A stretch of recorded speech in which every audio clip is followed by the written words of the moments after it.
This afternoon, we're really honored to have Greg Parker, the founder of Parker's Kitchen here. Thank you so much for taking time out of your schedule to be here. What has been the response, though, from the customers with the Roundup campaigns at Parker's Kitchen?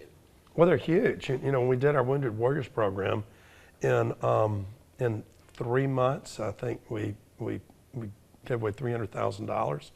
So the thing we do differently, when I started the Roundup campaign, I said, we're going to make this different. We're not only going to say, would you give to help hungry children? We're going to give 25% of whatever you give. Wow. So, you know, you raise $200,000, you know, we're going to give $50,000 on top of that. So when I said we did $300,000 in 3 months with Wounded Warriors, that's significant. It really is. And so, and you know what's interesting is that our customers were more motivated to give to Wounded Warriors than they were to feeding hungry children. And that's not what you would intuit. You would think, you know, because there is a food shortage in certain areas. And when you see what Second Harvest Food Bank is doing, it makes you really proud of that organization. So we want to be a part of it. But if I had to guess, I would say people would want to give more to hungry children than Wounded Warriors. But that wasn't the case. The response was, you know, undeniable. Especially in this area, we are just so military driven, and we're so happy that so many of them retire and call this place home as well. And we have a lot of them that are working with us. Do you think maybe some of the charitable giving that you all do is what creates more of those loyal customers? Because I think people have to feel good. 100%. And I'll tell you 2 quick stories. Number one, when we endowed the Parker Emergency and Trauma Center at Memorial, I was talking with Terry Heidman, who was my then CFO. I had lunch with her yesterday, worked with me for 28 years, and was so important to the success of this organization. And she said, Greg, our sales are up, and we're not running a promotion, but I think I figured out why our sales have jumped. And I said, why? And she said, I think it's because of what we've done with Memorial. I said, you got to be kidding. She said, no. Our customers are rewarding us because of what we've done to give back to the community. And you went, oh my gosh, that's incredible.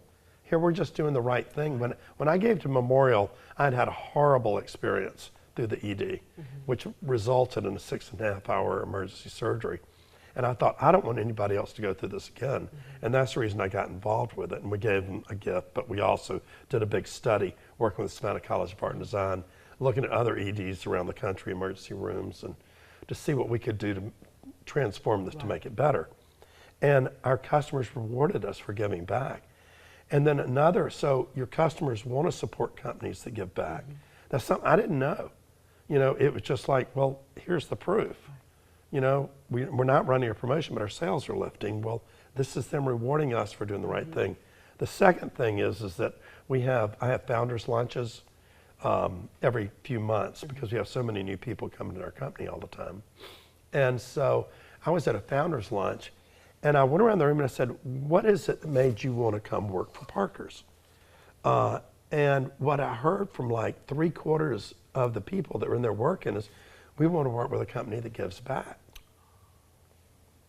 Wow. So you're doing the right thing. Your customers are rewarding you. People want to come work with you. And it's, you know, it just sort of completes the circle of life. It's wonderful to think that doing the right thing, that the benefits that you harvest from that are extraordinary. What would be your message to other successful businesses or those just starting out about that value of giving back and how it, you know, helps you in the future in so many ways? It 100% does that, Dawn. I got to tell you that when you're in that phase of your business, when you're planting your crops and you're you know, pulling the weeds and doing all the things, you might not have the opportunity to give back then because you're worried about making payroll. You know, you're worried about paying your taxes. It's much easier to be philanthropic once you become successful. But the message is clear and it's simple. If you give back to your community is going to support you. If you give back to your employees are going to support you. Employees like being associated with companies that give back.